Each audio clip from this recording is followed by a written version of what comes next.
जय श्री राधे राधे राधे।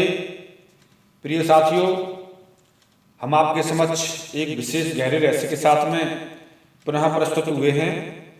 और साथियों, पहले एपिसोड में हमने आपको जलंधर की उत्पत्ति के बारे में बताया था कि जलंधर की उत्पत्ति कैसे हुई थी, जलंधर नाम कैसे पड़ा और जलंधर और वृंदा का विवाह कैसे हुआ, पूरा प्रसंग उत्पत्ति का बताया था। साथियों, आज हम जलंधर के वहां से आगे की कथा शुरू कर रहे हैं। इस एपिसोड 2 में, एपिसोड 2 में हम आपको जलंधर के आगे की कथा का प्रसंग शुरू कर रहे हैं। उससे पहले अगर आपको किसी को नहीं पता है तो पहला एपिसोड देख सकते हैं आप। जलंधर कौन था, उसकी पत्नी कौन थी, कैसे थी, नाम कैसे पड़ा, पूरा प्रसंग हमने बता दिया है, पूरा विस्तृत बताया है उसमें। फिर भी किसी तरह की कोई शंका है तो जरूर साथियों कमेंट करें। साथियों, आज का विषय जलंधर की आगे की कथा। जलंधर ने शिव जी से युद्ध क्यों किया और जलंधर मारने का क्या कारण था, जलंधर की पत्नी वृंदा पातिव्रत्य किस तरीके से उसका किसका वरदान था, पूरा प्रसंग आप एपिसोड 2 में सुनाने जा रहे हैं साथियों। और अगर आप इस चैनल पर नए हैं तो जरूर आप सब्सक्राइब कर बेल का घंटा दबा दीजिए, जिससे आपके पास ये भक्ति की चीज आती रहे। साथियों, हमारा ये चैनल एक विशेष प्रमाण के साथ में अपनी बात कहने वाला चैनल है। हम किसी की सुनी सुनाई नहीं कहते हैं, शास्त्रों में प्रमाण की बात कहते हैं। चलते हैं साथियों, क्योंकि ये भी बात किसी के कमेंट के द्वारा ही मैं प्रस्तुत करने जा रहा हूं, क्योंकि बहुत से लोगों ने इसके बारे में पूछा था, लेकिन उस समय मैं इस बात को बता नहीं पाया, अब बताने जा रहा हूं। चलिए आगे की कथा शुरू करते हैं। साथियों, एक समय की बात है, वृंदापति जालंधर अपनी स्त्री तथा असुरों के साथ में सभा में बैठे हुए थे। वहां प्रसन्नचित्त, शक्तिशाली, मूर्तिमान तेज स्वरूप, दसों दिशाओं को प्रकाशित करते हुए भार्गव शुक्राचार्य जी को कहते हैं, क्योंकि वो भृगु के पुत्र हैं, इसलिए भार्गव कहलाए।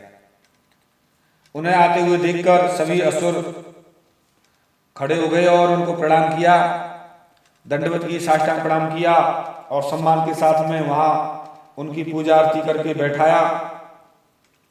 और जलंधर ने निवेदन करके हाथ जोड़कर पूरी साधना उपासना करने के पश्चात में उनके चरणों में विनय के साथ में एक प्रश्न किया कि महाराज, आप मुझे बताने की कृपा करें।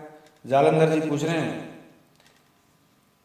शुक्राचार्य जी से, दैत्यों के गुरु शुक्राचार्य जी हैं, उनसे पूछ रहे हैं, गुरुजी इस राहु का सिर किसने काटा, इसका कारण क्या रहा, आप मुझे ठीक ठीक बताइए। तो इस तरीके से सुनकर शुक्राचार्य जी बोले, सभी असुरों के सहायक महावीर जलंधर, तुम सुनो, मैं संपूर्ण कथा तुमसे कहता हूं। प्राचीन काल में हिरण्यकशिपु का प्रपुत्र नाती, विरोचन का पुत्र महावीर धर्मात्मा बलि, जब उसने सभी देवों को हरा दिया, परास्त कर दिया, बलि बड़ा तेजस्वी था, भक्त था, उसने सभी को हरा दिया था। तभी से स्वार्थी इंद्र आदि को लेकर विष्णु जी की शरण में गए सब देवता और अपनी बात कहने लगे। उनकी आज्ञा से छलकर्म में कुशल देवताओं ने अपनी कार्य सिद्धि करने के लिए असुरों के साथ संधि कर ली, मित्रता कर ली। छलकर्म करने के लिए और अपना कार्य सिद्ध करने के लिए धोखा किया था उन्होंने। अमृत प्राप्ति के लिए विष्णु के सहायक देवताओं ने समुद्र असुरों के साथ आदर पूर्वक समुद्र मंथन किया। उन दैत्यों के शत्रु इन देवताओं ने समुद्र से निकले हुए उन रत्नों को चुरा लिया, समुद्र से निकले हुए रत्नों को चुरा लिया और कपट से अमृत को भी पी लिया। अमृतपान से बलवान उन इंद्र आदि देवताओं ने विष्णु जी के साथ सहायता से असुरों को हरा दिया। पहले असुरों ने देवताओं पर विजय प्राप्त कर ली थी, अब वो इंद्र आदि सभी देवता अमृत पीकर बलवान हो गए तो असुरों को हरा दिया। इंद्र के पक्षपाती विष्णु जी ने सभा में अमृत पीते हुए राहु का सिर काट दिया। तो पूछ रहे थे जलंधर कि सिर किसने काटा, सिर विष्णु जी ने काट दिया था इस राहु का, क्योंकि ये देवताओं का वेश धारण करके देवताओं की लाइन में बैठकर अमृत पान कर रहे थे। सूर्य और चंद्रमा ने देख लिया और ये पूरा रहस्य विष्णु जी को बता दिया और विष्णु जी ने इसका सिर काट दिया, क्योंकि अमृत नीचे तक नहीं पहुंचा था, गले में था, इसलिए इतना ही अमर हो गया इसका। ये धड़ और सिर अलग अलग है। इस बार शुक्र ने राहु के सिर कटने तथा देवताओं द्वारा कराए गए समुद्र मंथन की कथा सुनाई। रत्नों की चोरी, दैत्यों की हार, देवताओं द्वारा अमृतपान विस्तार से सुनकर महावीर प्रतापी जलंधर पिता के मंथन की बात सुनकर अत्यंत क्रोधित हुआ। बहुत क्रोध आया, मेरे पिता का मंथन किया है, मेरा अपमान है, ये मेरे साथ में धोखा किया है, मेरे पिता के साथ में अत्याचार किया गया है, मैं छोड़ूंगा नहीं, मैं बदला लेकर रहूंगा। उसने घसमर नामक दूत को बुलाकर कहा, आप जाइए और शिवजी से मेरा वृतांत सुनाइए। और उसने कहा, उसके बाद उस कुशल दूत को अभयदान देकर सम्मानित करके इंद्र के पास भेजा। जाइए सबको सुनाइए, सभी देवताओं को सुनाइए। इंद्र के पास भेजा और समुद्र पुत्र जलंधर का दूत घसमर स्वर्ग गया और वहां जाकर इंद्र से अपनी बात कही कि मैं वहां से आया हूं। इंद्र महाराज मेरी बात सुनिए। घसमर बोला, समुद्र पुत्र जलंधर सभी देवताओं के स्वामी हैं, प्रतापी हैं, महावीर हैं, शुक्राचार्य जी की सहायता को प्राप्त कर वे जलंधर हैं और मैं उनका दूत घसमर हूं, परंतु मैं किसी का भक्षक नहीं हूं। उस वीर के भेजने पर मैं तुम्हारे पास आया हूं, अतः जलंधर की आज्ञा को कोई दुनिया में नहीं टाल सकता। दैत्यों के सभी देवताओं को जीत लिया उन्होंने, दैत्यों के सभी शत्रुओं को जीत लिया है। उसके आदेश को सुनो। जलंधर ने कहा है, उसकी बात सुनिए आप। हे देवताओं, मैं अधम, तुमने पर्वत द्वारा मेरे पिता का मंथन क्यों किया और तुमने मेरे पिता के सभी रत्न ले लिए हैं? यह आपने उचित नहीं किया। उन रत्नों को आप मुझे दे दो, अन्यथा सभी देवताओं के साथ मेरी शरण में आ जाओ, नहीं तो सुराधमो तुम्हें कष्ट उठाना पड़ेगा। मैं तुम्हारे राज्य को नष्ट कर दूंगा और मैं सत्य कह रहा हूं। इस बार दूत की बात सुनकर इंद्र आश्चर्य में पड़ गए। क्रोध में इंद्र उसका स्मरण करते हुए कहने लगा। इंद्र बोले, मेरे भय से डरे हुए पर्वतों को समुद्र ने अपने में छिपाया और मेरे शत्रुओं को उसने बचाया, इसलिए मैंने सभी रत्न ले लिए और मेरा द्रोही कभी सुखी नहीं रह सकता। मैं तुमसे कह रहा हूं, समुद्र पुत्र शंख ने भी पहले मेरे साथ बैर किया था। मूर्खता के कारण वह सज्जनों के साथ से छूट गया और मेरे भाई विष्णु जी ने उस प्रतापी को मार डाला, उस पापी को मार डाला।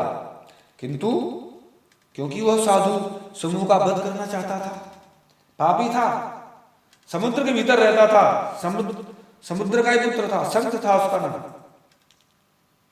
पापी था वो। और समुद्र ने मेरे शत्रुओं को छिपा रखा था, पर्वतों को छिपा रखा, इसीलिए मैंने समुद्र के सारे रत्न ले लिए। हे दूत, तुम जाकर शीघ्र कह दो, जाओ जलंधर से कह दो, समुद्र मंथन का सही सही कारण बतला दो कि इस कारण से किया गया था। इस प्रकार इंद्र द्वारा लौटाया गया वह घसमर दूत जलंधर के पास आया और बुद्धिमान दूत ने इंद्र द्वारा कही गई सभी बातें दैत्यराज को सुना दी। और सुनकर उस दैत्य को बड़ा क्रोध आया, जलंधर को बहुत क्रोध आया, देवताओं को जीतने का प्रयत्न करने लगा। और दैत्य राज जलंधर ने सभी दिशाओं में ताताल में से करोड़ों दैत्य बुला लिए सभी, और महावीर उस सिंधु पुत्र जलंधर शंभु निशंभ आदि सेनापतियों के साथ निकल पड़ा। सारी दुनिया के पाताल के आदि के सब जगह दैत्य इकट्ठे कर लिए, क्योंकि उस समय बहुत बड़ा प्रतापी था जलंधर। दैत्यों का राजा था। सेना के साथ में इंद्रलोक जा पहुंचा और वहां तब जलंधर ने शंख बजाया, चारों ओर वीर गरजने लगे, सभी दैत्यों के वीर साथ सिंहनाद करने लगे और चारों तरफ ही भयंकर युद्ध के लिए तैयारियां हो गई। एक दूसरे को मारने के लिए आपस में दौड़ने लगे और क्षण भर में दोनों सेनाएं खून से लथपथ हो गई और गिराए जाते हुए हाथी घोड़े सभी पैदल रणभूमि में ऐसी शोभित हो रही थी जैसे सायंकाल का लाल बादल छट गया। युद्ध भूमि में मरे हुए दैत्यों को भार्गव ने संजीवनी विद्या से अभिमंत्रित करके जीवित कर दिया। साथियों, यहाँ पर एक बात आती है कि भार्गव शुक्राचार्य जी ने जो शिवजी से शुक्राचार्य जी संजीवनी विद्या तपस्या के द्वारा सीख कर आए थे, लेकर आए थे, उसी संजीवनी विद्या से अभिमंत्रित करके जो शत्रु मारे जाते थे उनको जीवित कर देते थे। अब वो मरने में नहीं आ रहे थे, ये बड़े परेशान, देवता बड़े परेशान, महाराज अभी तो महाराज है फिर आ गया, ये तो कभी जन्म क्या कभी जन्म अनंत सृष्टि में नहीं मरने वाले जीवित होकर आ रहे हैं, अब इसके लिए क्या करना चाहिए, हम परेशान हैं। शिवजी से कहा गया, शिवजी ने कहा अच्छा ऐसी बात है, चलो इसका भी मैं अभी उपाय सोचता हूं, इसको भी अंदर डाल लूंगा। और फिर अंगरा जी ने भी उपाय सोचा, यानी कि संजीवनी विद्या से जीवित कर देते तो हमारे पास भी एक जड़ी बूटी है, आप द्रोणाचल से औषधि लेकर अंगरा जी ऋषि ने देवताओं को भी पुनः जीवित कर दिया। देवताओं को मार दिया था दैत्यों ने, तो अंगरा जी ने जो द्रोणाचल पर जो बूटी थी, औषधि थी संजीवनी, वो लेकर आए और उनसे देवताओं को जीवित कर दिया। और दोनों बराबर टक्कर चल रही है, वो दैत्यों को संजीवनी विद्या से जीवित करते थे, उन पर विद्या थी, उन पर बूटी थी, उधर देवताओं को जीवित करते, दैत्यों को जीवित करते, अंगराजी देवताओं को जीवित करते। युद्ध में देवताओं को पुनः इस बार जीवित होते देखकर जलंधर क्रुद्ध होकर भार्गव से कहने लगा, महाराज पहले तो देवता कहने लगे कि महाराज शिव जी ये क्या हो रहा है, दैत्य मारने जा रहे, जीवित होकर आ रहे हैं। अब जलंधर कहने लगा शुक्राचार्य जी से, महाराज ये देवता जीवित होकर आ रहे, नहीं मारे जाते, क्या करना चाहिए, बड़ा परेशान है। जलंधर भार्गव से कहने लगा, जलंधर ने कहा जिन देवताओं को मैंने मार दिया है वे कैसे जीवित हो जा रहे हैं, कैसे जीवित होकर आ रहे हैं, मैंने तो सुना कि आपके अतिरिक्त कोई संजीवनी मृत संजीवनी विद्या नहीं जानता। जलंधर की इस बात सुनकर शुक्राचार्य जी ये बोले जलंधर से कि तात आपको पता नहीं है, अंगिरा ऋषि द्रोणाचल से दिव्य औषधि लाकर इन देवताओं को जीवित कर रहे हैं, यह सत्य है। यदि तात तुम अपनी विजय चाहते हो तो शीघ्र ही द्रोणाचल को बाहों में उठाकर समुद्र में डुबा दो। जब उस पर संजीवनी विद्या नहीं रहेगी, बूटी नहीं रहेगी, तो वो कहां से जीवित कर पाएंगे। अच्छा ऐसी बात है, हाँ। तो गुरु भार्गव की बात सुनकर दैत्यराज वहां गया और पर्वतराज द्रोणाचल को अपनी बाहों से शीघ्र ही लेकर आया और द्रोणाचल को लेकर समुद्र में डुबा दिया। और शिव जी के तेज के लिए आश्चर्य की बात नहीं है, क्योंकि बड़ा तपस्वी शिव जी का तेज था, शक्तिशाली सा, ब्रह्मा जी की तपस्या की थी, उसके जैसा बलंकारी कौन था। महावीर सिंधु पुत्र जलंधर युद्ध भूमि में गया और विविध अस्त्रों से देवताओं को मारने लगा और देवताओं को घायल कर देव पूज्य गुरु द्रोणाचल के पास गए और वहां पर अंगिरा गए तो वहां देखा तो द्रोणाचल नहीं है किससे जीवित करेंगे, द्रोणाचल नहीं है। गुरु की यह बात जाना कि द्रोणाचल का अपहरण किसने कर लिया, ऐसा कौन सा दैत्य हो गया भाई, दैत्य ने किया है, ये कोई बड़ा भयंकर दैत्य कोई दुनिया में ऐसा। भयभीत होकर देवताओं के पास आए, देखा गुरु जी ने कहा हे देवताओं आप सब भाग जाओ, महान द्रोणाचल को सिंद्रपुत्र जलंधर ने नष्ट कर दिया है, अब बड़ा कठिन है यहाँ पर इस युद्ध को जीतना।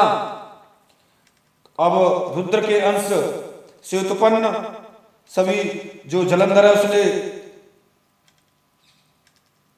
पर्वत को समुद्र में डुबा दिया है। रुद्र के अंश से उत्पन्न सभी देवताओं को मारने वाला एक जालंधर नाम का महादैत्य है, जीता नहीं जा सकता। हे देवताओं, जैसे ही पैदा हुआ था वैसे ही इसका बड़ा प्रभाव है, मैंने मान लिया है। इसकी उत्पत्ति इंद्र द्वारा किए गए शिव जी के अपमान से हुई है। आप लोग यदि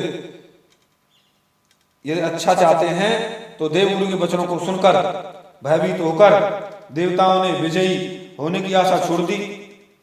अब तो भाग चलो। तो दैत्यराज द्वारा पीड़ित प्रताड़ित होकर, जलंधर द्वारा प्रताड़ित होकर सभी देवता, इंद्र आदि देवता धैर्य छोड़कर सभी दिशाओं में भाग गए। ये नहीं जीता जा सकता। समुद्र पुत्र वो उस दैत्य देवताओं को भागा देखकर शंख बजाने लगा। जय जयकार चारों तरफ और तीनों लोकों में उसका साम्राज्य फैल गया और स्वर्ग पर अपना प्रवेश कर लिया। स्वर्ग में अधिकार जमा लिया। सिंधु का राज और समुद्र पुत्र स्वर्ग का राजा बन बैठा। उसने उसको नगरी में आया हुआ देखकर सभी दैत्य वैसे सुमेरु पर्वत की गुफा में इस तरीके से सभी देवता भाग गए और सुमेरु पर्वत की गुफा में छिप गए। इस तरीके से जलंधर आदि पदों को शुंभ निशुंभ आदि बड़े देवताओं की खोजा गया कि देवता कहाँ छिपे हैं, लेकिन देवता नहीं मिले। चारों तरफ देवता भाग गए और चारों तरफ सर्वत्र देवताओं का राज्य छिन गया। साथियों, अब मैंने आपको इस विषय पर ये बात सुनाई कि किस तरीके से ये सेकंड एपिसोड में आपको शेष आगे की कथा में आपको इस समय नहीं सुनाने जा रहा हूं, क्योंकि वीडियो बहुत लंबा हो रहा है और मैं जरूर आपको इस बारे में बताने का प्रयास करूंगा सेकंड एपिसोड में, थर्ड एपिसोड में। और सेकंड एपिसोड आपके सामने पूरा हुआ और इसमें मैंने बताने का प्रयास किया है कि किस तरीके से युद्ध लड़ा गया और युद्ध का क्या कारण रहा था और किस तरीके से सिंधु पुत्र ने, जलंधर ने युद्ध छेड़ा था। पूरा विषय आपके समक्ष रखा। इसके बाद आगे की कथा थर्ड एपिसोड में आपके समक्ष रखी जाएगी। साथियों, इस विषय से संबंधित कोई भी जानकारी अगर लेनी है जरूर कमेंट करें, क्योंकि लोगों के अंदर समाज में बड़ी बड़ी भ्रांतियां फैल गई हैं कि वृंदा ऐसी थी और जालंधर ऐसा था, उसने ऐसा नहीं किया था, ऐसा नहीं किया था, शिव जी पे जल ये नहीं चढ़ाया था, शिव जी का इस तरीके से तुलसी नहीं चढ़ाई जाती, ये नहीं चढ़ाई जाती। तो इस विषय को मैं करने के कारण आपके समक्ष क्लियर करने के कारण आपके समक्ष बात रखी है साथियों मैंने। और जरूर मिलता हूँ किसी एक विशेष गहरे रहस्य के साथ में। तब तक के लिए जय जय श्री राधे राधे राधे।